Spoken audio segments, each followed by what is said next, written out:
Hello बच्चों, आज से हम स्टार्ट कर रहे हैं 10th की मैथ का चैप्टर नंबर 1। चैप्टर का नाम है वास्तविक संख्याएं। इंग्लिश में हम लोग इसको कहते हैं रियल नंबर्स। सबसे पहले हम लोग इसकी थोड़ा सा बेसिक्स पढ़ेंगे कि संख्याएं कितने टाइप की होती हैं और इनके अंदर जो भी खास पॉइंट्स होते हैं, जो भी इंपॉर्टेंट पॉइंट होते हैं, वो क्या क्या होते हैं। इनके बारे में आप ऑलरेडी पढ़ के आ चुके होंगे, तो ऐसा कुछ भी नहीं कि मैं कुछ नया पढ़ा रहा हूँ। आप 6, 7, 8, 9 में पढ़ के आ चुके होंगे, लेकिन इनका बारे में रिवीजन कराना इसलिए ज़रूरी है क्योंकि कई बार एमसीक्यू में जो अब आपके 20 क्वेश्चन आएंगे एमसीक्यू आपके एग्जाम में, कई बार उसमें से 2-3 क्वेश्चन आपको इतने ही बेसिक से मिल जाता है। ठीक है, तो देखिए सबसे पहला हम पढ़ेंगे यहाँ पे प्राकृतिक संख्याएं। इसको इंग्लिश में हम लोग क्या कहते हैं, नेचुरल नंबर्स। चूँकि इंग्लिश में इसको बोलते हैं हम लोग नेचुरल नंबर, तो ये नेचुरल का जो ये देख रहे हैं आप पहला लेटर एन, इसीलिए इसको हम लोग क्या करते हैं, एन से प्रदर्शित करते हैं सबसे पहला। अच्छा, इसकी खास बात क्या होती है, यह हमेशा धनात्मक होंगी। प्राकृतिक संख्या हमेशा धनात्मक होंगी और इनमें वैल्यू शुरू कहाँ से होगी, 1 2 3 4 5 6 एंड कहाँ तक जाएंगी, अनंत तक जाएंगे। सेकंड आता है पूर्ण संख्याएं। तो पूर्ण संख्याओं को हम लोग इंग्लिश में कहते हैं होल नंबर्स। होल नंबर्स में आप देखेंगे इसका पहला लेटर क्या है, डब्ल्यू, तो इसलिए हम लोग पूर्ण संख्याओं को हम लोग किसे दिखाते हैं, डब्ल्यू से। ये शुरू कहाँ से होती हैं, 0 से शुरू होती हैं, 0 1 2 3 4 5 और कहाँ तक जाएंगी, अनंत तक जाएंगी। ठीक है ना। इसको दूसरी भाषा में कई बार हम लोग बोल देते हैं कि अगर प्राकृतिक संख्याओं में, अगर इस n में अगर हम लोग 0 मिला दें तो हमको क्या मिल जाएगा, w। ठीक है ना। कई बार क्वेश्चन ऐसा आ जाता है कि w कैसे मिलेगा, अगर n में हम लोग क्या मिला दें, 0। n मतलब क्या, अगर हम प्राकृतिक संख्याओं में 0 को मिला दें तो वही चीज़ें, ये पूरा हमारा क्या बन जाएगा, w यानी पूर्ण संख्या। अगला आता है हमारा पूर्णांक। पूर्णांक को देखिए, पूर्णांक को हम लोग इंग्लिश में कहते हैं इंटीजर्स। किसे कहते हैं, इंटीजर। तो इसको आई से करना चाहिए था डिनोट, लेकिन नहीं करते। क्यों नहीं करते, ध्यान से देखेंगे कि पूर्णांक की जो खोज हुई थी वो हुई थी जर्मनी में। अब जर्मनी में पूर्णांक को हम लोग कहते हैं, जर्मनी की भाषा में आपको बताऊँ, जर्मनी में पूर्णांक को हम लोग कहते हैं ज़ेहलिन, ZAHLEN। क्या बोलते हैं हम लोग इसको, ज़ेहलिन। अच्छा, LEN या LEEN कुछ भी हो सकता है, बट मेन शब्द क्या है यहाँ समझने वाला कि पूर्णांक को इंग्लिश में ज़ेहलिन कहते हैं। और ज़ेहलिन का जो ये आप वर्ड देख रहे हैं, ये वर्ड Z, इसीलिए हम लोग क्या करते हैं, पूर्णांक को हम लोग Z से प्रदर्शित करते हैं, सबसे पहली चीज़। अच्छा, अब पूर्णांक में आती क्या क्या चीज़ें हैं, तो सबसे पहला पूर्णांक में आती चीज़ें, ये देखिए माइनस, ये डॉट डॉट का मतलब क्या है, इधर माइनस इनफाइनाइट से चीज़ें शुरू हो रही हैं, माइनस का इनफाइनाइट से चीज़ें शुरू हो रही हैं और ये आएंगी कहाँ तक जाएंगी, ये इधर जाएगी डॉट डॉट डॉट यानी प्लस का इनफाइनाइट तक चीज़ें यहाँ पे जाएंगी ये। ठीक है ना। माइनस इनफाइनाइट से शुरू हो रही है, कहाँ तक जाएंगी, प्लस का इनफाइनाइट तक। तो -3 2 -1 0 1 2 3। अब इसमें भी आप ध्यान से देखेंगे, पेन का कलर चेंज करते हैं। देखिए इसमें भी हम ध्यान से देखेंगे थोड़ा सा, ये जो प्लस वाली यानी ये जो 1 से शुरू हो जाएंगी, ये यहाँ से लेकर यहाँ तक, इनको हम लोग बोलते हैं क्या, धनात्मक पूर्णांक, है ना। देखिए 1 2 3 4 एंड डॉट डॉट डॉट मतलब एंड सो ऑन, इसको हम लोग क्या बोलेंगे, धनात्मक पूर्णांक। फिर जो इधर वाली यानी -1 से लेकर यहाँ वाली, इसको हम लोग क्या बोलते हैं, ऋणात्मक पूर्णांक, है ना, जितनी नेगेटिव है। अब इसमें बीच में फंस कौन गया, ये 0 ना तो धनात्मक है ना तो ऋणात्मक, यानी 0 करके रहा है, 0 एक बाउंड्री का काम कर रहा है। ठीक है, यही यहाँ पे लिखा हुआ है, 0 ना तो धनात्मक है और ना ही ऋणात्मक पूर्णांक है। ठीक है ना। उम्मीद करता है आपको ये समझ में आ गया होगा। अब देखते हैं हम लोग अगला, आपके सामने क्या आ रहा है, भाज्य संख्याएं। तो भाज्य संख्याएं इंग्लिश में हम लोग इनको बोलते हैं कंपोजिट नंबर्स। तो वह संख्या जो एक और स्वयं के अतिरिक्त अन्य किसी संख्या से भी कट जाए, वह संख्या जो एक और स्वयं के अतिरिक्त अन्य किसी संख्या से भी कट जाए। अभी एक और स्वयं के अतिरिक्त क्या हो, देखिए थोड़ा समझने का प्रयास करें। कोई भी संख्या हम आपके सामने दें, हमने यहाँ ले दिया 5 किन दो संख्याओं से कटेगा, तो 5 सबसे पहला 1 से कटेगा और 5 किससे कटेगा, 5 से। कोई भी संख्या होगी वो 1 से और स्वयं से तो कटेगी ही कटेगी, इसको इतना समझिए आप। ठीक है, कोई भी संख्या होगी तो जो संख्या एक और स्वयं के अतिरिक्त अन्य किसी से भी कट जाए, अन्य किसी मतलब जैसे हमने 5 लिखा, 5 किसी और से कटेगा, आप कहेंगे किसी से नहीं कटेगा।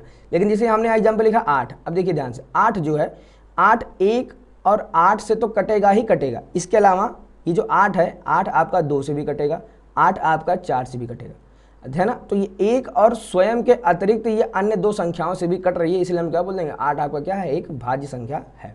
सेम ऐसे 24 और सेम ऐसे कोई भी एग्जाम्पल हो सकता है। भाज्य संख्याएं सम और विषम दोनों हो सकती है। ठीक है ना। जैसे ये देखिए 8 का हमने एग्जाम्पल लिया, अब 8 एक भाज्य संख्या है, लेकिन ये कैसी संख्या है, एक सम संख्या। अगर मैं यहीं पे यहीं मैं अगर लिख दूँ 27, ठीक है ना, चलिए मैंने यहाँ लिख दिया 27। अब 27 1 से कटेगा, 27 से कटेगा, ये एक और स्वयं से तो कट ही रहा है। अब क्या करना है, क्या किसी और से कट रहा है, तो आप चेक करेंगे तो ये आप कहेंगे कि ये 3 से भी कट रहा है, ये 9 से भी कट रहा है। ठीक है ना। तो ये देखिए 1 और 27 के अलावा ये 2 अन्य संख्याओं से भी कट रहा है। इसका मतलब क्या हो गया कि 27 क्या है, एक भाज्य संख्या है। तो ये वाला सम का एग्जाम्पल हो गया और ये वाला आपका विषम का एग्जाम्पल हो गया। ठीक है, उम्मीद करते हैं आपको समझ में आ गया होगा। ये मैं हटा दे रहा हूँ। अगर आपको चीज़ें नोट करनी हो, अगर आपको नोट्स बनाना हो, जैसे अगर क्या आपको बनाना ही चाहिए, अगर आप 2024 के बोर्ड की सीरियसली तैयारी कर रहे हैं तो आपको प्रॉपर वीडियो को पॉज करके नोट्स बनाना ही चाहिए। समझने में कोई भी दिक्कत आए आप तुरंत कमेंट करिए इस पर। अगर आप लोगों को डाउट होगा ज़्यादा बच्चों का तो मैं आपके लिए एक लाइव क्लास भी उपलब्ध कराऊंगा। डीएसएलआ का मेन मकसद क्या है, भले 10 बच्चे देखें भले 20 बच्चे देखें, मेरा मेन मकसद है कि जितने भी देखें उनकी लाइफ बननी चाहिए। और मैथ देखिए, कोई मैथ नहीं, डीएसएलआ पे जितने सब्जेक्ट पढ़ाए जाएंगे आपको एक स्ट्रेटजी के साथ पढ़ाए जाएंगे। हम लोग कोई जल्दबाजी में पढ़ाते नहीं है कि आप ये भी सीख लो, ये भी सीख लो, ये भी सीख लो, ये भी सीख लो ना। हर चीज़ का एक तरीका होता है, वो स्ट्रेटजी को आप फॉलो करिए। 2024 का बोर्ड आपका ऑटोमेटिक अच्छा जाएगा। 1 साल बाद आप भी यहीं रहेंगे, हम भी यहीं रहेंगे, आप खुद कमेंट करके बताएंगे भैया मेरा पेपर बहुत अच्छा गया। बस आपको भरोसा करना है। ठीक है बच्चों, भाज्य संख्या क्या होगी, जो एक और स्वयं के अतिरिक्त अन्य किसी संख्या से भी कट जाए। अब अभाज्य संख्या क्या, तो ये क्या कह रहा है, जो वह संख्या जो स्वयं से और एक से कटे। ठीक है ना, जो केवल एक से कटे और स्वयं से कटे उसको हम लोग क्या कहेंगे, अभाज्य संख्या। जैसे एग्जाम्पल मैंने लिखा है यहाँ पे 2, 3, 5, 7 और 123। अब 2 देखिए, 2 किससे कटेगा, 2 कटेगा एक से और स्वयं से। और कोई संख्या है जो 2 को काट सकती है, आप कहेंगे नहीं है। 3 देखिए, 3 भी किससे किससे कटेगा, 3 भी 1 से कटेगा, 3 भी 5 से कटेगा। और किसी से कटेगा नहीं। सेम हाल 5 का भी मैंने आपको ऊपर जब 5 भी 1 से कटेगा और 5 से कटेगा। 7 1 से कटेगा और 7 से कटेगा। तो ये जितनी संख्याएं केवल एक और स्वयं से कटे उसको हम लोग क्या बोलते हैं, अभाज्य संख्या, यानी प्राइम नंबर्स। ठीक है, अब कह रहे सबसे छोटी सम अभाज्य संख्या क्या है आपके पास, 2, और सबसे छोटी विषम अभाज्य संख्या क्या है, 3। अब देखिए, अब ये जो हमने आपको सामने एग्जाम्पल लिखा 2, 3, 5, 7, यानी अभाज्य संख्याएं शुरू ही कहाँ से होती हैं, 2 से शुरू होती हैं। अब अभाज्य संख्याओं में जो ये आप देख रहे हैं, ये जो 2 दिख रहा है आपको, ये अभाज्य संख्या में जो ये आपको 2 दिख रहा है, ये 2, ये जो आपको दिख रहा है ना 2 खाली, ये 2 एकमात्र ऐसी अभाज्य संख्या है जो सम है। इसके आप जब आगे बढ़ेंगे ना, ये आगे आपको कोई भी अभाज्य संख्या सम नहीं मिलने वाली है। जितनी भी सम संख्याएं आगे होंगी वो पक्का 2 से तो कट ही रही होंगी। तो ये जो 2 है ना, ये 2 आपका एकमात्र ऐसी संख्या है, ये 2 आपका एकमात्र ऐसी संख्या है जो सम भी है और अभाज्य भी है। इसके अलावा जितनी भी संख्याएं आपको मिलेंगी अभाज्य संख्याएं, वो सब की सब विषम मिलेंगी। उम्मीद आपको समझ में आया होगा। तो सबसे छोटी सम अभाज्य संख्या कौन सी है, 2, और सबसे छोटी विषम अभाज्य संख्या 3। अच्छा, सबसे बड़ी विषम अभाज्य संख्या कौन सी होगी, तो आप बता नहीं सकते। ठीक है ना, ये हो गया। अच्छा, एक आता है, एक ना तो भाज्य है और ना ही अभाज्य। अब देखिए, अभाज्य संख्याओं की डिफिनेशन क्या है, अभाज्य संख्याओं की डिफिनेशन ये है कि एक से कटे और स्वयं से कटे, यानी कि 2 संख्याओं से तो कटना ही चाहिए। जैसे ये 2 मैंने यहाँ लिखा, 2 कितनी संख्याओं से कट रहा है, 2 संख्याओं से। कौन कौन सी, एक तो 1 से कट रहा है और एक 2 से कट रहा है। 3 किससे कट रहा है, 3 भी 2 संख्याओं से कट रहा है, 1 से कट रहा है और 5 से कट रहा है। यानी कि अभाज्य संख्याओं के लिए कम से कम 2 संख्या से कटना जरूरी है। अब जरा हम यहाँ 1 लिखें, 1 किससे कटेगा, 1 से। अच्छा, अगर आप कहेंगे स्वयं से तो कट रहा है, तो स्वयं से कटने मतलब ये भी एक ही तो हुआ, तो ये दोनों संख्या अलग अलग थोड़ी हुई, ये दोनों संख्या कैसी हो गई, ये दोनों संख्या तो एक हो गई। तो एक ना तो भाज्य है ना ही अभाज्य है। ठीक है ना, एक केवल अपने आप से कटता है, तो ये आपको याद रखना है। एक अभाज्य कहता है कि स्वयं से और एक से कटे, मतलब 2 संख्याओं से कटे। भाज्य कहता है कि स्वयं से और एक से कटे, साथ में किसी अन्य संख्या से भी कटे, मतलब ये 2 से ज़्यादा संख्याओं से कटनी चाहिए। एक केवल 1 से कट रहा है, तो ये बेचारा ना तो भाज्य हुआ और ना ही अभाज्य हुआ। ठीक है, अब देखिए सहअभाज्य संख्याएं, इसको इंग्लिश में हम लोग कहते हैं को प्राइम नंबर्स। ऐसी 2 प्राकृतिक संख्याओं को ध्यान देना है कि जब भी सहअभाज्य संख्याओं की बात आएगी तो वहां पे हम किसकी बात करें, केवल प्राकृतिक संख्याओं की। अब प्राकृतिक संख्याओं के अलावा ना हम लोग वहां पे पूर्णांक लेंगे, ना ही हम लोग वहां पे पूर्ण संख्याएं लेंगे। समझ में आ रहा है, ऐसी 2 प्राकृतिक संख्या जिसमें केवल एक उभयनिष्ठ हो, जैसे 2, 3। अब 2 और 3 में कुछ कॉमन आपको दिख रहा है, जहां कुछ कॉमन नहीं होता वहां पे एक कॉमन होता है, जहां पे कुछ कॉमन नहीं होता वहां पे एक कॉमन होता है। ऐसे ध्यान से देखिए, 2 और 5 में कुछ कॉमन दिख रहा है, नहीं। 3 और 26 में कुछ कॉमन दिख रहा है, नहीं। अच्छा, जिसे हमने यहाँ ले दिया बाई चांस, मैंने दिया 2, 8। अब 2 और 8 में कुछ कॉमन दिख रहा है, आप कहेंगे 2 कॉमन है, 2 इसमें भी और 2, तो अगर कॉमन ले लेंगे तो आप क्या बन जाएगा, ये बन जाएगा 1, 4। ठीक है ना, यानी 2, जो 8 हो गया, ये सहअभाज्य नहीं है। 1, 8 सहअभाज्य, सॉरी 2, 8 सहअभाज्य नहीं है। ठीक है ना, क्यों नहीं, क्योंकि इन दोनों में 2 कॉमन है। उम्मीद आपको समझ में आया होगा। आगे बढ़ते हम लोग क्या, परिमेय संख्याएं, मोस्ट इंपॉर्टेंट। तो परिमेय संख्याओं की देखिए ध्यान से, डेफिनेशन अलग होता है परिमेय की और अपरिमेय की। परिमेय संख्या और अपरिमेय इनकी डेफिनेशन अलग है, बट सवालों को लगाने का तरीका अलग है। पहले हम लोग पढ़ते हैं डेफिनेशन। तो परिमेय संख्या को हम लोग इंग्लिश में कहते हैं रेशनल नंबर्स, ऐसी संख्या जिसे P अपॉन Q के रूप में लिखा जा सके। P अपॉन Q के रूप में, जहां P व Q कैसे होने चाहिए, पूर्णांक होने चाहिए। ध्यान आपको देना, P व Q कैसे होने चाहिए, पूर्णांक होने चाहिए, और Q का मान कभी भी जीरो नहीं हो सकता, नीचे कभी भी जीरो नहीं हो सकता है। जैसे हमने एग्जाम्पल लिखा है यहाँ पर सबसे पहला 5, ठीक है ना। अब 5 लिखा है, आप कहेंगे ये P अपॉन Q के रूप में कहाँ लिखा है, तो अगर हम 5 को हम लिख दें यहाँ पे 5/1, देखिए ये हो गया P, ये हो गया आपका Q। तो अगर हम 5 को ले देते 5/1, तो अब ये हो गया ना P अपॉन Q का रूप। अब ये क्या हो गया, आपकी एक परिमेय संख्या है। और आपको ये भी चेक करना है कि P व Q पूर्णांक होने चाहिए। तो देखिए 5 भी पूर्णांक है, 1 भी आपका पूर्णांक है, और Q is not equal to 0। यहाँ पे कह रहे हैं Q का मान कभी भी शून्य नहीं हो सकता, यानी कभी भी बटे में 0 नहीं आ सकता है। तो अतः 5 कैसी होगी आपकी परिमेय संख्या। 1/2 तो खैर आपको दिख रहा है, 1/2 तो हाई परिमेय संख्या है ना, ऊपर P का मान 1 है, नीचे Q का मान 2 है, ये तो है ही खैर। -4/5 ठीक है, -4/5 भी हो सकता है, क्योंकि उसने बोला क्या था कि P व Q पूर्णांक होना चाहिए। पूर्णांक में नेगेटिव नंबर्स भी आते हैं, पॉजिटिव नंबर्स भी। तो ये P का मान देखिए कितना हो गया, -4, यानी यहाँ पे P का मान कैसा है, ऋणात्मक पूर्णांक है, ठीक है ना। P व Q पूर्णांक होने चाहिए, आपको ये ध्यान रखना है। अगला क्या कह रहा है आपसे, वो 22/7। तो 22/7 कैसी संख्या है आपकी, 22/7 देखिए P अपॉन Q के रूप में लिखा गया है, इसलिए 22/7 आपका क्या हो गया, एक परिमेय संख्या।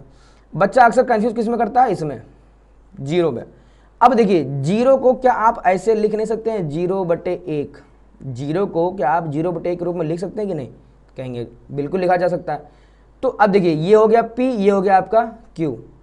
फिर आप कहेंगे भैया उसने कहा था P व Q पूर्णांक होने चाहिए और Q का मान कभी 0 नहीं हो सकता। देखिए 0 पूर्णांक है, बिल्कुल है, 1 पूर्णांक है, बिल्कुल है, तो यानी P व Q हमारे पूर्णांक है। अगला क्या कह रहा है, Q का मान कभी 0 नहीं होना चाहिए, यानी मतलब ये जो नीचे वाली वैल्यू ना, नीचे वाली वैल्यू ये कभी भी 0 नहीं होना चाहिए।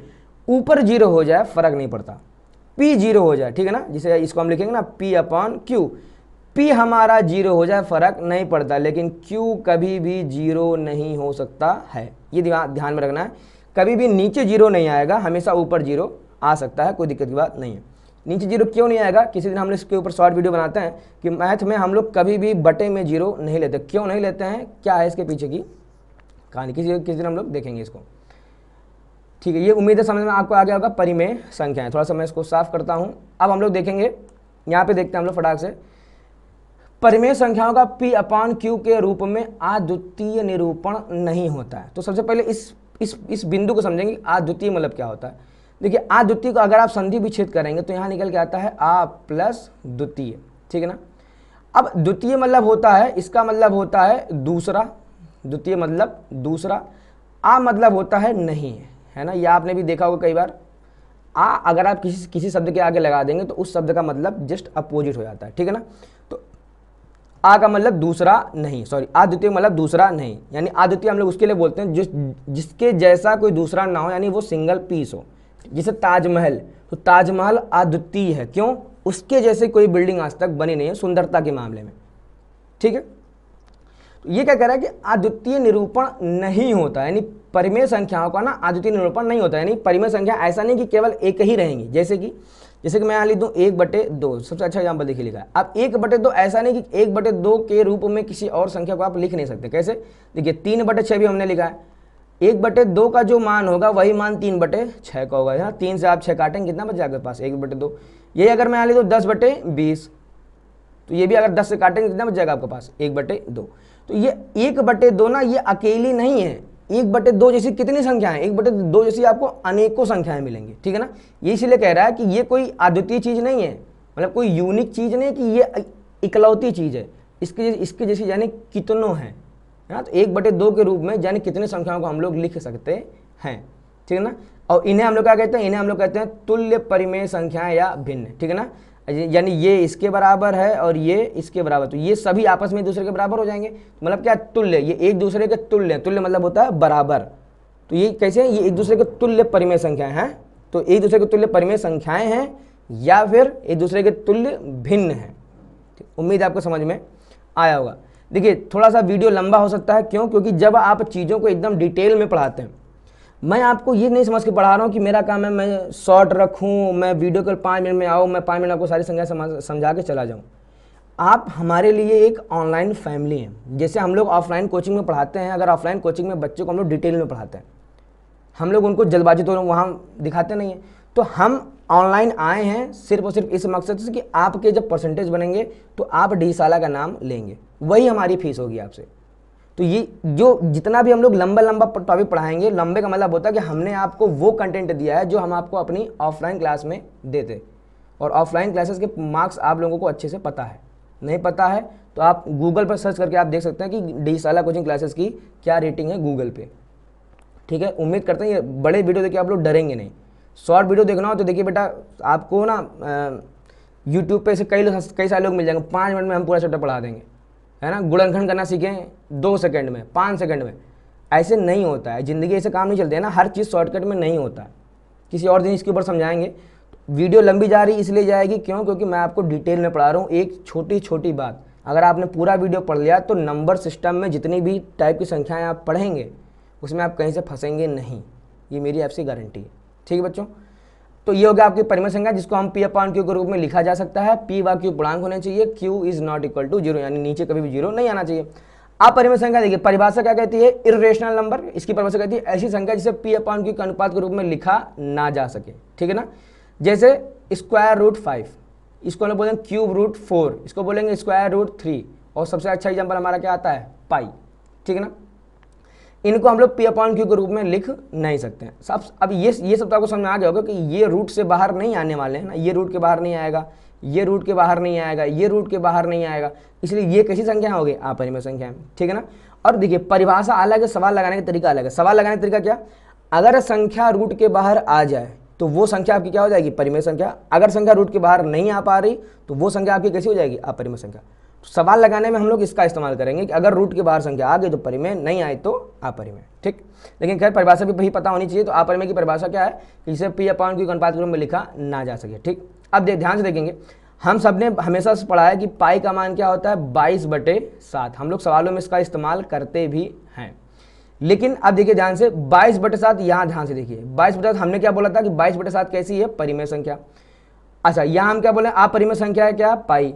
अब यहाँ थोड़ा सा मैं कलर चेंज करता हूँ ताकि आपको और समझ में आते। देखिए अब पाई कैसी संख्या हो गया, हमने यहाँ आपको बताया पाई होगी आपके सामने अपरिमेय संख्या। पाई कैसी होगी आपके सामने, अपरिमेय। अच्छा, 22/7 कैसी होगी, 22/7 आपके सामने लिखा है एक परिमेय संख्या। अब इतना तो आपको पता ही होगा कि ये जो बीच में इक्वल का चिन्ह लगा, इक्वल का मतलब होता है कि इक्वल के इधर जो है वही सेम चीज इधर भी होनी चाहिए। मतलब अगर बराबर के इस साइड, ठीक है ना, अगर इस साइड अपरिमेय संख्या लिखी है तो इस साइड भी अपरिमेय संख्या होनी चाहिए, क्योंकि अपरिमेय की तुलना अपरिमेय से ही तो होती है। बराबर का मतलब होता है तुलना हो रही है ना। जैसे अगर मैं यहाँ लिख देता हूँ A बराबर B, इसका मतलब क्या होगी, इन दो संख्याओं की तुलना कर रहे हैं। कैसी तुलना, ये दोनों बराबर है। ठीक है ना, तो अब अगर पाई एक अपरिमेय है, 22/7 एक परिमेय है, तो अपरिमेय की परिमेय से तुलना नहीं हो सकती है। तो जब नहीं हो सकती तुलना, तो फिर क्या होनी चाहिए, इसका मतलब क्या होगा कि पाई का मान 22/7 होता नहीं है। और असली चीज यही है कि पाई का मान 22/7 होता नहीं है। क्यों नहीं होता है, इसका जवाब हम आपको एक अलग से वीडियो में देंगे, क्योंकि वो अलग से एक वीडियो कम से कम 2-3 मिनट का जाएगा। तो हम आपको अलग से वीडियो देंगे और इसके डिस्क्रिप्शन में हम आपको वो लिंक दे देंगे। तो आप अभी के लिए केवल आप इतना समझ लीजिए कि पाई का मान 22/7 होता नहीं है। क्यों नहीं होता, क्योंकि पाई अपने आप में एक अपरिमेय संख्या है और 22/7 जो है वो कैसी संख्या है, एक परिमेय संख्या है। ठीक है ना, और अपरिमेय परिमेय की तुलना नहीं हो सकती है। ऐसा क्यों होता है, किसी और वीडियो में आपको जवाब देंगे। अब हम लोग देखते हैं क्या, वास्तविक संख्या। अब वास्तविक संख्या देखिए क्या है, यहाँ पे आपको देखने को मिल रहा है कि इसको हम लोग इंग्लिश में क्या कहते हैं, रियल नंबर्स। ठीक है ना, तो चूंकि हम लोग रियल नंबर से कहते हैं इसलिए आर, देखिए इसको हम लोग आर से प्रदर्शित कर देते हैं। अब इसमें हमने लिखा है परिमेय संख्या प्लस अपरिमेय संख्या, यानी जितनी परिमेय संख्या आपके पास मौजूद है प्लस जितनी अपरिमेय संख्या मौजूद है। जब आप परिमेय और अपरिमेय को जोड़ देंगे उसके बाद जो कई सारी संख्याएं बनेंगी उसको हम लोग क्या बोल देंगे, वही सारी संख्या आपकी क्या हो जाएंगी, एक वास्तविक संख्याएं हो जाएंगी। या घुमा के कहें तो वास्तविक संख्याओं में परिमेय और अपरिमेय दोनों संख्याएं आती हैं। ठीक है, ये था एक छोटा सा समरी कि कितने टाइप की संख्याएं होती हैं और इन संख्याओं के अंदर कैसे कैसे डिटेल्स छुपे होते हैं।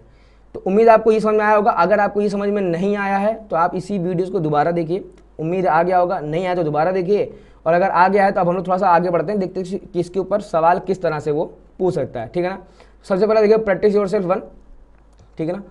इसमें सबसे पहले आपसे कुछ सवाल वो ऐसे पूछ सकता है कि निम्न में से परिमेय और अपरिमेय छांटिए, है ना। ये कुछ आपको संख्या दे देगा, कहेगा कि आप परिमेय और अपरिमेय छांटिए, तो छांटना आपको आता ही होगा। ये सब चीज़ें बेसिक चीज़ें हैं, फिर भी हम आपको रिवीजन करा दे रहे हैं, ताकि कुछ बच्चे ऐसे होते हैं ना कि जो बेसिक अपना भूल जाते हैं। तो एक बार मैं रिवीजन करा दूंगा। डिजिटल की खास बात यही है, हम लोग जब अपना कोई भी बैच शुरू करते हैं तो 1 महीना हम लोग सबसे पहले पिछला रिवाइज कराते हैं, ठीक है ना। अगर ये बच्चा कोई ऑफलाइन वीडियो, अगर ये वीडियो कोई ऑफलाइन बैच का बच्चा देख रहा है तो आप प्लीज़ कमेंट करके किसी को बताइए कि क्या हम लोग कराते हैं कि नहीं कराते हैं। कोई भी नया टॉपिक पढ़ाएंगे सबसे पहले हमारा काम क्या होता है, बेसिक, क्योंकि नया आप तब सीख पाएंगे जब आपका बेसिक मजबूत होगा। अगर बेसिक मजबूत नहीं है, आप कितना प्रयास करिए इसको सीखने का, नए को, आप उसमें उलझते चले जाएंगे। फिर आप जब आप उलझ जाएंगे फिर आप क्या कहेंगे, ये नया टॉपिक कठिन है, क्योंकि कठिन नहीं है, आपका बेसिक मजबूत नहीं है। बस कारण यही है कि आपको ये जो नया टॉपिक है ये कैसा लग रहा है, कठिन लग रहा है। तो ये जो भी मैं करा रहा हूँ ये भी बेसिक है, अभी हाई स्कूल का सिलेबस शुरू नहीं हुआ है, ठीक है बच्चों। देखिए सबसे पहला क्या है, हमने आपको बताया था कि सवालों को करने का तरीका अलग अलग आएगा। परिमेय, अगर कोई संख्या रूट से बाहर आ जाती है वो परिमेय होगी, कोई संख्या रूट के बाहर नहीं आती, रूट के अंदर फंसी रहती है तो वो अपरिमेय होगी, ठीक है ना, सिंपल है। देखिए सबसे पहला यहाँ सवाल क्या कह रहा है, 4 सही 1/4, क्या इतना कह रहा है, 4 से 1/4।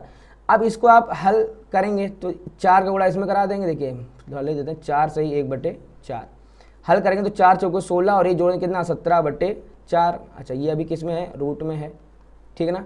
अब रूट के बाहर 2 तो आ जाएगा, लेकिन 17 रूट के बाहर आएगा नहीं, तो क्या हो जाएगा, रूट का 17/2, ठीक। अच्छा अब देखिए ऊपर वाली संख्या कैसी है, ऊपर वाली संख्या आपकी है एक अपरिमेय संख्या, नीचे वाली संख्या कैसी है, एक परिमेय संख्या। अपरिमेय बटे परिमेय, ये क्या हो जाएगा, ये टोटल आपका हो जाएगा अपरिमेय।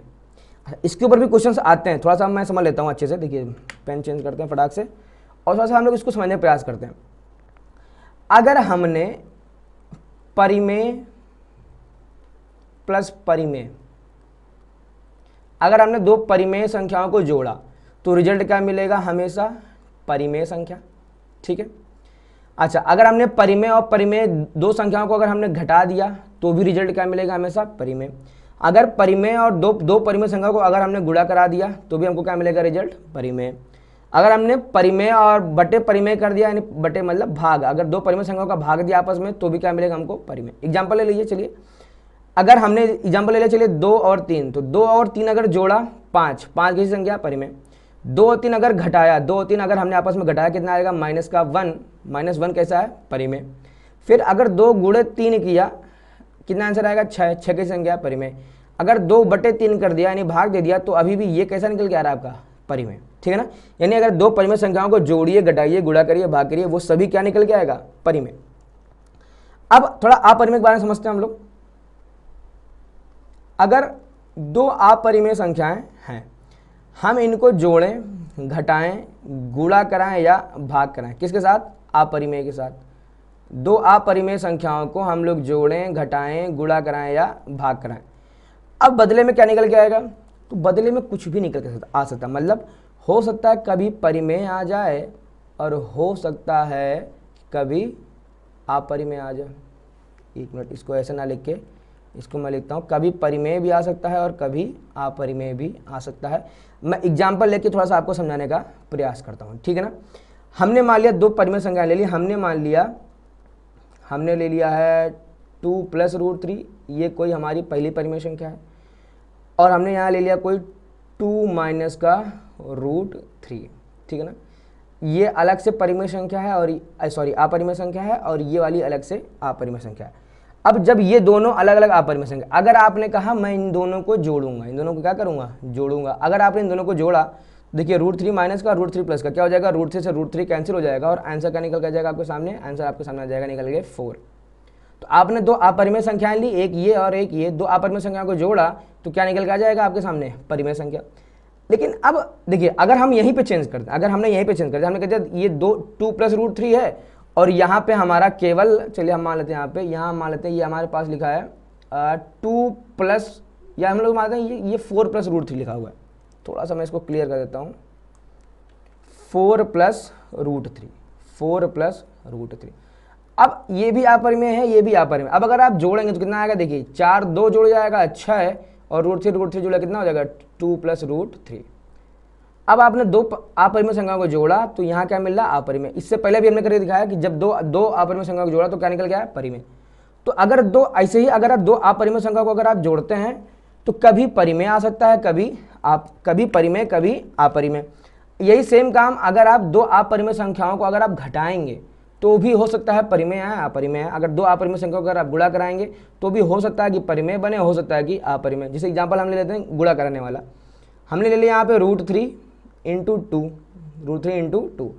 अब सॉरी अच्छा √3 इंटू टू √5, क्योंकि हमको ये भी तो लेना पड़ा, हमको दो अपरिमेय संख्या चाहिए, तो √3 इंटू टू √5। अब जब आप इसका गुणा कराएंगे, गुणा कराना आता होगा नहीं आता होगा तो अभी हम लोग आगे सिखाएंगे आपको, ठीक है ना। तो कितना हो जाएगा ये हो जाएगा 2√15। देखिए ये भी अलग से अपरिमेय, ये भी अलग से अपरिमेय, और रिजल्ट भी क्या आ रहा है आपका? अपरिमेय। तो अगर दो अपरिमेय संख्या को गुणा कराएंगे तो हो सकता है क्या निकल गया? अपरिमेय। अच्छा ये भी हो सकता है कि परिमेय आ जाए, जैसे क्या हमने यहाँ लिख दिया √3 इंटू टू √3। अब √3 से √3 जब गुणा कराएंगे तो रूट हट जाएगा, कितना आ जाएगा? 3, और 3 इंटू 2 कितना हो जाएगा? 6। जब दो अपरिमेय संख्या गुणा कराया तो यहाँ पे आपको अपरिमेय मिला और यहाँ पे आपको परिमेय मिला। तो ऐसे ही जब आप दो अपरिमेय संख्या को गुणा कराएंगे और सेम ऐसे ही अगर आप दो अपरिमेय संख्याओं को अगर आप भाग करा दीजिए तो हो सकता है कि परिमेय मिले, हो सकता है कि अपरिमेय मिले। क्या मिलेगा ये आपको हल करके उस समय निकालना पड़ेगा। उम्मीद आपको ये समझ में आया होगा, थोड़ा सा मैंने समय ज़्यादा ले लिया लेकिन उम्मीद आपको ये समझ में, आराम से पढ़िए, जल्दबाजी कोई नहीं है। ये मैं डिलीट कर रहा हूँ, अगर आपको समझ में नहीं आया होगा तो आप इस वीडियो को दोबारा देखिए बैक करके, ठीक है ना। तो यहाँ ध्यान से देखेंगे तो √17 क्या बाहर आएगा? नहीं। तो ये ओवरऑल हमारा ये जो आंसर आएगा ये हमारा कैसा हो जाएगा? ये हमारा हो जाएगा आपका अपरिमेय। ठीक है बच्चों, ये कैसा हो जाएगा? अपरिमेय। ठीक। अब यहाँ ध्यान से देखें π+4, ठीक है ना। पाई कैसी होती है आपके सामने? आप कहेंगे अपरिमेय। अब हमने अपरिमेय संख्या में हम क्या जोड़ रहे हैं? एक परिमेय संख्या। तो अपरिमेय में जब परिमेय जोड़ेंगे तो अपरिमेय आंसर आता है, ठीक है ना। अगर ये भी आप देख लीजिए, अगर अपरिमेय एक संख्या हमने ली अपरिमेय और एक संख्या हमने ले ली परिमेय, ठीक है ना। तो अपरिमेय और परिमेय को अगर हम जोड़ेंगे, घटाएंगे, गुणा कराएंगे या भाग कराएंगे तो हमको आंसर में क्या मिलेगा? हमको आंसर में हमको हमेशा मिलेगा, हमको अपरिमेय संख्या ही देखने को मिलेगी। ठीक बेटा, क्या मिलेगा यहाँ पे हमको? अपरिमेय संख्या। तो अगर अपरिमेय और परिमेय को जोड़िए, घटाइए, गुणा कराइए, भाग कराइए, आंसर क्या मिलेगा? अपरिमेय। तो यहाँ देखिए ये कैसा था? अपरिमेय √17 और ये कैसा है? परिमेय। तो अपरिमेय बटे परिमेय कैसा निकल गया आपके सामने? अपरिमेय, ठीक है ना। उम्मीद समझ में आ गया होगा। जितना अगला √7/2, क्या रूट के बाहर आएंगे? ये कहेंगे नहीं, ना 7 बार आएगा ना 2, तो ये कैसा हो जाएगा? तीसरा नंबर आपका अपरिमेय, ठीक है। 5 - √4, देखिए 5 - √4 लगाते हैं, चौथा नंबर सवाल। 5 - √4 में देखिए 5 तो खैर ऐसे ही लिखा है, √4 देखिए क्या बाहर आएगा रूट से? तो आप कह देंगे बिल्कुल बाहर आ जाएगा। √4 का मान कितना होता है? 2। 5 - 2 और कितना दिख गया आपके सामने? 3, ठीक है ना। तो आपने जब इसको हल किया तो अब आप देख रहे हैं हल करने वाले आपको क्या दिख रहा है? 3, और 3 कैसी संख्या? आपकी एक परिमेय संख्या है। तो कोई संख्या परिमेय है, अपरिमेय है, ये कब पता चलेगा? ये तब पता चलेगा जब आप उसको हल करके, सॉल्व करके, जब उसका आप सॉल्यूशन निकालेंगे। देखिए 5 क्या है? √4/2। तो √4 क्या बाहर आएगा रूट से? आप कहेंगे बिल्कुल कितना आ जाएगा? 2/2 यानी कट जाए, कितना आपका आंसर आ जाएगा? 1। तो यानी ये भी कैसी होगी? आपकी परिमेय संख्या। छठा देखिए ध्यान से, छठा क्या आपसे कह रहा? छठा आपसे कह रहा कि 0.01 रूट में क्या ये परिमेय है कि अपरिमेय? सबसे पहले हमने क्या कहता है? इसको हल करना पड़ेगा। हल करने का मतलब देखिए नियम सिंपल सा है, पॉइंट हटाएंगे, नीचे 0 बढ़ाएंगे, तो कितना आ जाएगा? 1/100, ठीक। ये किस में है? आपका रूट में है, ठीक है। अब एक बाहर आ जाएगा रूट के? बिल्कुल आ जाएगा। क्या 100 बाहर आएगा रूट के? बिल्कुल आ जाएगा। कितना आ गया? 1/10, ठीक है ना, 1/10। अब 1/10 देखिए P/Q के ग्रुप में लिखा है ऑलरेडी, तो यानी ये कैसा हो गया? आपका एक परिमेय संख्या हो गई, ठीक है ना। अगली क्या कह रहा है आपसे? √11 कैसी? रूट के बाहर आएगा नहीं, तो ये कैसा हो गया? आपका अपरिमेय संख्या। देखिए √4/9। अब √4/9 का देखिए क्या √4 बाहर आएगा तो हो जाएगा, कितना बन जाएगा? 2। √9 बाहर आएगा तो कितना बन जाएगा? 3। अब आपको कहीं रूट दिख रहा नहीं, तो यानी 2/3 कैसी संख्या होगी? अभी आपकी होगी परिमेय संख्या। क्या होगी आपकी? अब ये परिमेय संख्या होगी। अगला देखते हैं हम लोग, कहाँ गया? 9वां 3.14, ठीक है ना। तो 9वां नंबर देखिए ध्यान से, 3.14। अब 3.14 में क्या है? देखिए अगर आप इस दशमलव को हटा दीजिए, नीचे क्या आ जाएगा? 2 0 बढ़ जाएगा। अब ये P/Q ग्रुप में लिखा है? बिल्कुल लिखा है। अपरिमेय सिद्ध करने का एक ही नियम है, अगर रूट में फंसा है तो वो अपरिमेय होगा, बस एक ही नियम है, ठीक है ना। अब ये आप रूट में तो है नहीं, इसका मतलब ये कैसा हो गया आपके सामने? ये आपके सामने हो गया एक परिमेय संख्या है, ठीक है ना। ये समझ में आ गया होगा। अब थोड़ा सा हटाना पड़ेगा हमें, डिलीट, ठीक है। चलिए देखते हैं हम लोग क्या सवाल नंबर 10वां आपसे क्या कह रहा है, 1 प्लस का रूट में 4/9, ये कह रहा है आपसे 10वां क्या कह रहा है, 1 प्लस का रूट में 4/9। अब देखिए 1 प्लस लगा है, अगर सिंपल सा 4/9 था डायरेक्ट ये बाहर आ गया था, लेकिन यहाँ पे क्या कह रहा है 1 प्लस, यानी अंदर 2 पद हैं, तो पहले हम दोनों पदों को सॉल्व करेंगे, कैसे, एलसीएम लेके। अब ये उस बच्चे को नहीं आएगा सवाल जिसको एलसीएम लेना नहीं आता होगा। मैथ कठिन नहीं है, मैथ कठिन तब होती है जब आपको बेसिक कमजोर होता है। बिना बेसिक अगर आप अपना मजबूत किया, अगर आप अगले चैप्टर्स पढ़ रहे हैं तो आपको नहीं आने वाला है, ठीक है बेटा। तो कोशिश करिए सबसे पहले बेसिक मजबूत किया जाए। अगर आपको नहीं आता आप कमेंट करिए, अगर आपको चाहते हैं कि ये एलसीएम लेना आपको सिखाया जाए, आप कमेंट करके बताइए, हम आपकी सारी समस्याओं का समाधान करेंगे। इसीलिए हम लोग यूट्यूब पे आए हैं, इसीलिए डिजिशाला यूट्यूब पे आई है, ठीक है। इसको देखिए हम लोग एलसीएम लेंगे तो 9 को गुणा 1 में करेंगे कितना बन जाएगा 9, और इधर रहेगा प्लस का 4/9, और ये किस में है, और ये आपका रहेगा रूट में। तो 9 4 कितना हो जाएगा, 9 और 4 आपका हो जाएगा 13, 13/9, ठीक। अब देखिए 13 क्या बाहर आएगा रूट के, आप कहेंगे नहीं आएगा, तो ये बेचारा रूट में आपका फंसा रह जाएगा। 9 बाहर आएगा, बिल्कुल बाहर आ जाएगा। अब ऊपर वाली अपरिमेय है, नीचे वाली परिमेय है, तो अपरिमेय बटे परिमेय घूम फिर के क्या आ जाता है हमारा अपरिमेय संख्या। तो ये कैसी हमारी निकल के आ जाएगी अपरिमेय, ठीक है। अगर देखेंगे 1029/147, अब 1029/147, अब ये किसी ना किसी के क्या होते हैं हमारे स्क्वायर या क्यूब होते होंगे, ठीक है ना। इसलिए मैं अपने हर बच्चे को समझाता हूँ, मैं आपको भी बता दे रहा हूँ कि अगर आप हाई स्कूल में हैं तो देखिए आपको क्या क्या चीज़ें अच्छे से याद होनी चाहिए। 1 से 20 तक पहाड़े याद होनी चाहिए, 1 से 20 तक पहाड़े यानी टेबल्स। 1 से 25 तक स्क्वायर एंड स्क्वायर रूट, जिसको हिंदी में हम लोग कहते हैं वर्ग और वर्गमूल, ये आपको याद होने ही चाहिए। फिर 1 से 15 तक ये आपको याद होने चाहिए घन और घनमूल। मतलब ये तो बेसिक रिक्वायरमेंट है, इतना आपको करना ही करना है, ये तो इतना तो आपको चाहिए ही चाहिए। आप इसमें ये नहीं कर सकते कि भैया 1 से 10 तक याद कर लेंगे, भैया 1 से 20 तक याद कर लेंगे, ये नहीं चलेगा। इतना चाहिए ही चाहिए, इतना मेरे को मांगता ही मांगता है ठीक है ना। तो ये आपको करना पड़ेगा, ये अगर चीज़ें याद रहेंगी तो फिर ये करना आपके लिए आसान है, ठीक है ना। उम्मीद करते हैं आपने नोट कर लिया होगा। अब ध्यान से देखेंगे तो 147 अगर हम इसको कट करना शुरू करें, 147 अगर हम इसको कट करें तो ध्यान से देखेंगे 147 से जब हम इसको कट करेंगे तो 7 बार में पूरा वैल्यू कट जाएगी, ठीक है ना। देखिए अगर 147 में अगर हम लोग गुणा करा देते हैं 7 का, तो कितना आएगा, 7 7 49, हासिल लगा 4, 7 चुको 28, 4 32, हासिल लगा 3, 7 के नाम 7 3 10, ठीक है ना। तो यानी 147 से हम लोग काटेंगे इसको 1029 को, तो कितना निकल के आएगा 7 बार, ठीक है ना। तो 11वें में यानी 11वें में फंसेगा क्या, रूट के अंदर 7 फंस जाएगा। अब क्या ये रूट के बाहर आएगा, नहीं, तो आप क्या कह देंगे, यानी 11वां नंबर भी जो ये है हमारा, ये कैसा है हमारा अपरिमेय संख्या, ठीक। सवाल नंबर 12 आपसे क्या कह रहा है, देखिए अब ये आपने अगर 9th में पढ़ा होगा तो आप कर लेंगे। क्या कह रहा है ये 14.03737 ... ठीक है। अब 9th में हम लोग पढ़ के आए थे परिमेय और अपरिमेय संख्याओं का दशमलव प्रसार। ये हम लोग कहाँ पढ़ के आए थे, 9th में, परिमेय और अपरिमेय संख्या का दशमलव प्रसार। अब अगर आप ध्यान से देखेंगे तो ये दशमलव प्रसार कौन सा है। अब दशमलव प्रसार 3 टाइप का होता है, शांत दशमलव प्रसार, अशांत आवर्ती दशमलव प्रसार, और एक होता है अशांत अनावर्ती दशमलव प्रसार। ये वाला कौन सा है, ये वाला है आपका अशांत आवर्ती दशमलव प्रसार। आवर्ती, देखिए आवर्ती क्यों, क्योंकि देखिए ये जो वैल्यू 3737 ये बार बार अपने आप को रिपीट कर रही है, ठीक है ना। अशांत क्यों, क्योंकि देखिए भागफल कभी भी बंद नहीं हुआ, डॉट डॉट डॉट डॉट मतलब क्या कि भाग देना कभी बंद नहीं हुआ, तो इसलिए ये कैसा हो गया आपके सामने अशांत, मैं यहाँ पे लिख दे रहा हूँ, ये है आपका अशांत आवर्ती। अब अशांत आवर्ती दशमलव प्रसार को किस तरीके से हम लोग P/Q के रूप में चेंज करते हैं, ये आप 9th में पढ़ के अच्छे से आ चुके होंगे, ठीक है ना। उसमें सवाल आता था, उसमें मान लीजिए ऐसा आता था कि 0.232323 को P/Q के रूप में व्यक्त कीजिए, जहाँ P/Q पूर्णांक है, Q and Q is not equal to 0। इस टाइप के सवाल में हम लोग करते क्या था, सबसे पहले मैं हल्का सा हिंट दे रहा हूँ, मैं पूरा करके नहीं बताऊँ। मैं सबसे पहले x मानता था, फिर देखता था कि कितनी संख्या रिपीट कर रही हैं, अगर एक संख्या रिपीट करी तो 10 का गुणा, 2 संख्या का रिपीट करी तो 100 गुणा, 3 संख्या कर रही तो 1000 गुणा, सब करके आप आ चुके होंगे, मैं वो यहाँ नहीं बताने वाला हूँ। आपको सीधे देखना क्या अशांत आवर्ती है, अगर अशांत भी है आवर्ती भी है, तो ये जो दशमलव प्रसार लिखा है ये किसका होगा, परिमेय संख्या का। ये किसका होगा आपका परिमेय संख्या का। अब परिमेय संख्या के दशमलव प्रसार दो होते हैं। पहला हमने बताया था, पहला आपका होता है शांत दशमलव प्रसार, यहाँ मेरी फोटो आ रही होगी। अगला आपका क्या हमने बताया, अगला तो आपका खैर यही अशांत आवर्ती दशमलव प्रसार, ठीक है ना।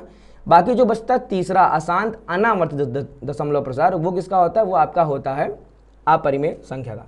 ये उम्मीद है समझ में आ गया होगा, ये कोई बहुत कठिन चीज़ नहीं है, ठीक है।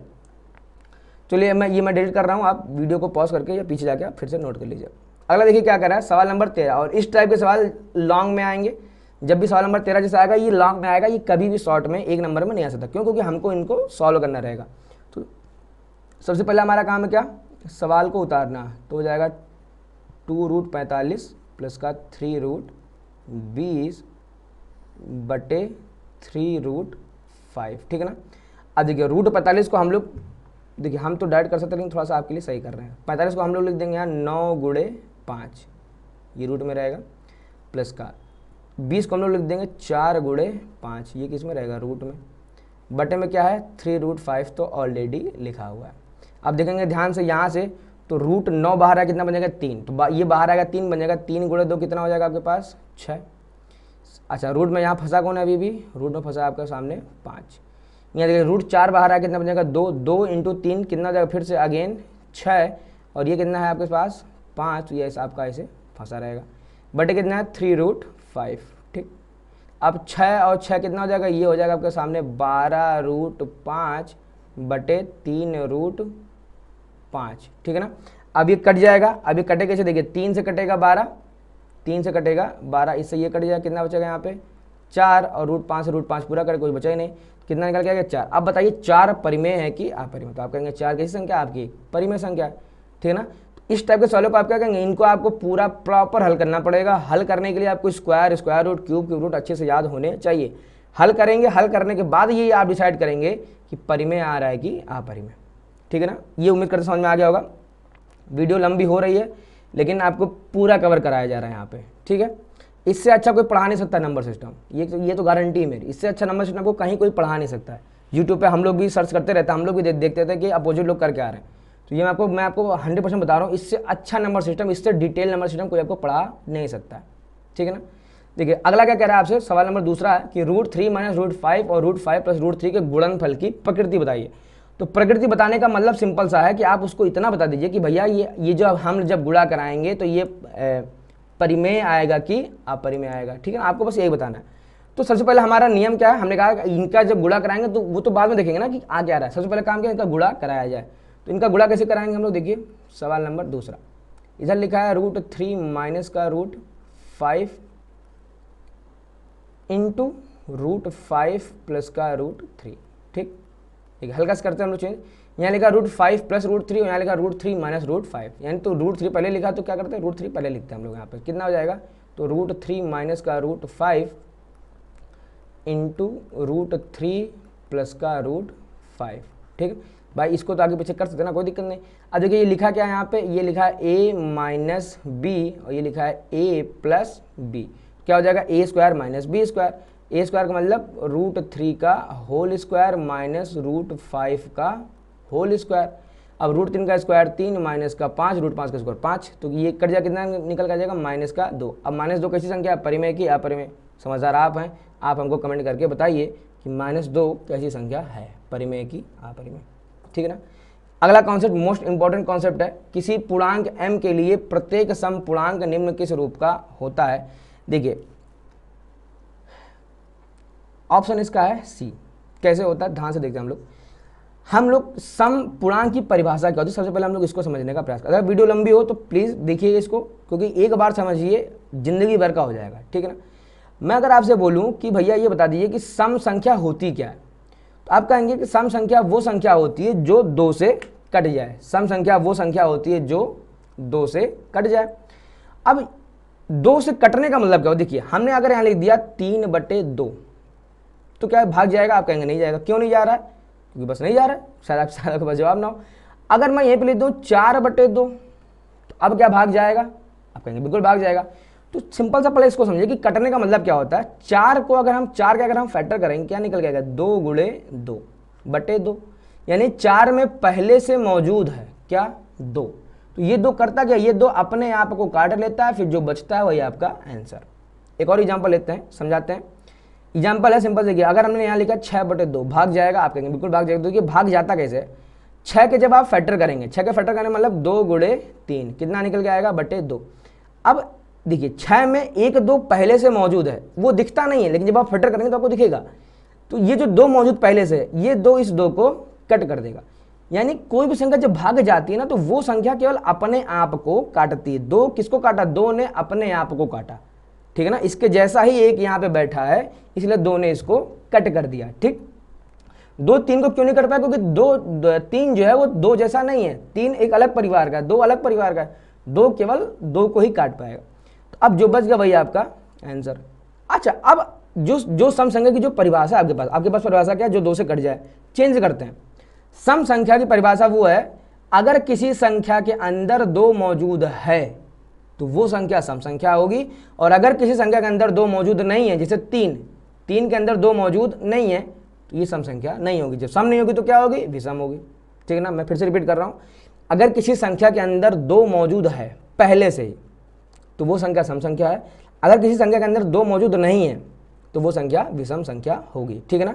तो सिंपल सा 2 मौजूद होने का मतलब कि उसमें 2 का गुणा होना चाहिए, ठीक है ना। अब सम संख्या देखिए, हमने यहाँ 2 का गुणा कहाँ है, देखिए क्या यहाँ 2 का गुणा है, कहेंगे नहीं है, तो यानी ये सम संख्या नहीं हुई। क्या यहाँ 2 का गुणा, कहेंगे नहीं है, तो ये सम संख्या नहीं हुई, ठीक है ना। यहाँ 2 गुणा है, बिल्कुल है, तो ये सम संख्या हो गई। अच्छा, अगर आप ये भी कह सकते हैं भैया देखिए 2m + 1, यहाँ भी तो 2 का गुणा है, तो बिल्कुल सम संख्या है। यहाँ पे दिक्कत क्या है, यहाँ पे केवल 2m ही क्या है आपके पास, सम संख्या है। 2m + 1 अगर आप इस पूरे को देखेंगे तो अब क्या बन जाएगा, ये विषम बन जाएगा। थोड़ा इसको भी हम समझाने का प्रयास करते हैं। देखिए हमने बोला, कोई आप एग्जाम्पल लीजिए, आपने लिया 6, जब भी हमने 6 क्या है, सम संख्या। 6 में अगर आप 1 जोड़िए, आंसर कितना आ जाएगा, विषम। आंसर कितना आ जाएगा, विषम। विषम यानी 7 आएगा ना। 6 में जब आप 1 जोड़ेंगे क्या आ जाएगा, विषम। 6 मतलब अगर आपने सम में 1 जोड़ा, अगर आपने, देखिए ध्यान से देखिए, थोड़ा सा मैं इसको क्लियर कर देता हूँ, बिना इसके समझ में नहीं आएगा, ठीक है। देखिए थोड़ा सा नया कॉन्सेप्ट लेते हैं, पेन चेंज करते हैं, चलते हैं ग्रीन, ठीक। मैंने बोला कि 2m क्या है, 2m है आपका सम, ठीक। मैंने बोला अगर आप एक कोई सम संख्या हमने उठा ली 6, तो 6 में 1 जोड़ेंगे क्या निकल के आ जाएगा, 7 किसी संख्या होगी आपकी, विषम। यानी सम में अगर हम 1 जोड़ेंगे तो क्या मिल जाएगा, विषम। अब 2m क्या है, सम।